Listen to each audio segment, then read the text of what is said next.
The snow had just begun to fall when Marcus Whitfield's hand froze on the shopping cart, his heart slamming against his ribs as he saw her standing there, the woman he had once promised forever to, now a stranger holding a gallon of milk in the dairy aisle on Christmas Eve.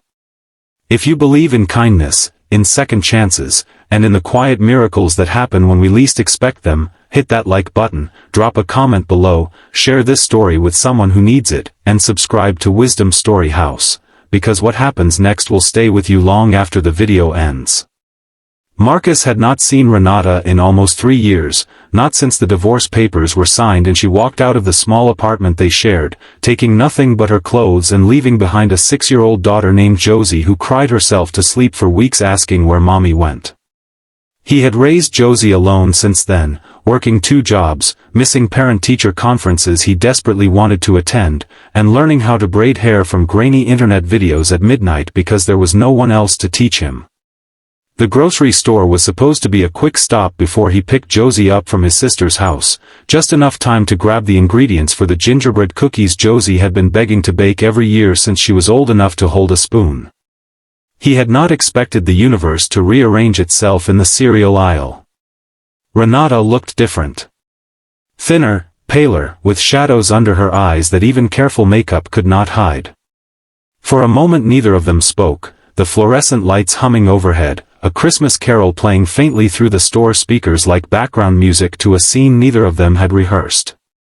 Marcus felt the old anger rise in his chest, the late nights he spent rocking Josie through fevers alone, the birthdays where he had to explain why mommy did not call, the silent rage of a man who had been left to rebuild a broken home with his bare hands. But when Renata finally looked up and met his eyes, what he saw was not the cold indifference he had imagined in his darkest nights of resentment. What he saw was something closer to grief. She did not apologize right away.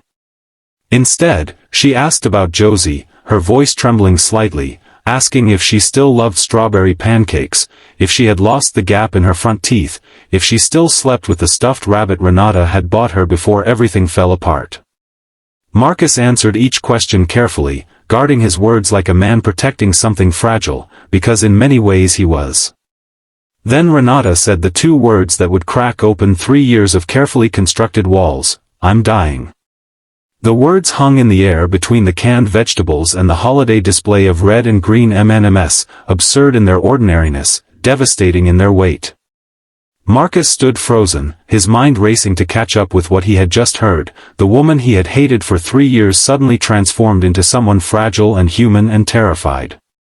Renata explained, her voice barely above a whisper, that she had been diagnosed with an aggressive form of cancer 8 months earlier, that the treatments had drained what little money and strength she had left, that she had been too ashamed and too afraid to reach out, certain that Marcus would slam the door in her face and that she deserved nothing less. She told him she had left not because she stopped loving Josie, but because she had been drowning in a depression so deep she could not function, could not be the mother her daughter needed, and in her sickest, most broken moment she had convinced herself that leaving was a mercy rather than an abandonment. She had spent 3 years living with that guilt eating her alive, and now, with maybe months left if the doctors were right, all she wanted was a chance to see her daughter's face again before it was too late. Marcus felt his anger crumble into something far more complicated. He had spent years building a narrative in his mind where Renata was simply selfish, simply weak, simply someone who chose herself over her family. It was easier to hate a villain than to grieve for a broken woman. Standing there under the bright store lights, surrounded by people rushing to finish their last-minute shopping, oblivious to the quiet earthquake happening between 2 strangers in the dairy aisle, Marcus had to decide in that single moment whether the years of pain he carried would harden him further or whether he could find room, even now, even after everything, for grace. He thought of Josie, waiting at his sister's house with flour already dusted on her cheeks from helping bake cookies in advance, asking every year if mommy was coming home for Christmas, a question that broke his heart fresh each time he had to answer it. He thought about what it would mean for his daughter to grow up never knowing the full truth, never having the chance to say goodbye properly, never understanding that her mother's leaving had not been about a lack of love but about a sickness of the mind that had quietly metastasized into a sickness of the body. He thought about forgiveness, not as something Renata deserved, but as something he needed to give himself permission to feel, because carrying hatred for 3 years had cost him pieces of his own heart that he had not even realized were missing. Without fully understanding why, Marcus reached out and gently took the gallon of milk from Renata's trembling hands and placed it back in her cart, then asked her quietly if she had anywhere to be that evening. She shook her head, tears finally spilling over, explaining that her own mother had passed 2 years prior and she had no other family left to spend the holiday with, that she had been planning to go home to an empty apartment and a microwave dinner, accepting it as the lonely ending she believed she deserved.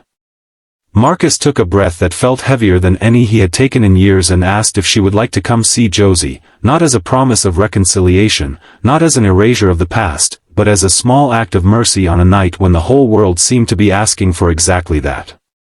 The drive to his sister's house felt like the longest 20 minutes of his life, snow falling steadily against the windshield, Renata sitting silently in the passenger seat, her hands folded tightly in her lap as though bracing for rejection at every red light. When they arrived, Marcus asked her to wait in the car for a moment while he went inside to prepare Josie, unsure even then if he was making the right choice, but trusting that some decisions are not about being right, only about being human. He knelt down in his sister's living room and told his daughter, as gently as he could, that her mother was outside, that she was very sick, and that she wanted nothing more than to see her. Josie's small face went through a storm of emotions, confusion, fear, hope, and finally a fierce, uncomplicated love that only children seem capable of holding onto even after being hurt.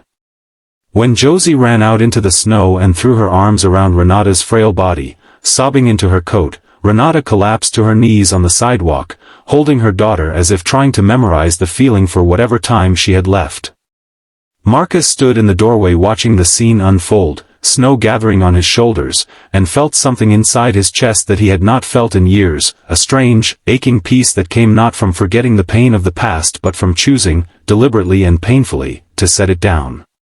He understood in that moment that healing does not always look like a fairy tale ending, that sometimes it looks like a sick woman kneeling in the snow holding the daughter she left, and a man who once hated her finding it within himself to open the door anyway, because his daughter's joy mattered more than his own old wounds. If this story touched your heart even a little, please consider liking this video, leaving a comment about a time you found forgiveness when you least expected to, and sharing it with someone who might need this story today. Before we close this chapter, if you have ever had to forgive someone who once broke your heart, type the words, "second chances," in the comments below so we know this story reached you. In the months that followed, Renata spent every weekend she could with Josie, weak but smiling, teaching her how to bake gingerbread cookies properly, finally fulfilling a promise 3 Christmases too late but not too late to matter. She passed away the following spring, surrounded by Marcus and Josie, holding her daughter's hand, whispering that she was sorry and that she was grateful, 2 phrases that finally made peace with each other. Marcus never remarried, but he often said that Christmas Eve in the dairy aisle taught him more about love than any wedding vow ever had, that sometimes the people who hurt us the most are also given to us one more time, not to be forgiven completely, but to be released gently, so that everyone involved can finally breathe again.